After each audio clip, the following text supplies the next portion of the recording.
Hey, what's up? This is Ricardo at Parts People, and in this video, we'll outline the steps for completing a part replacement on your Dell PC. Visit our website and use this coupon for a 5% off discount.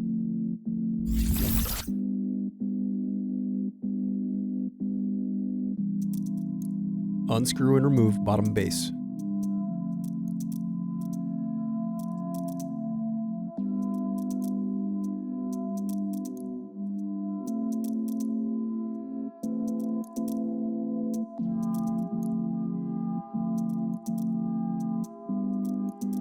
Now unscrew and remove battery.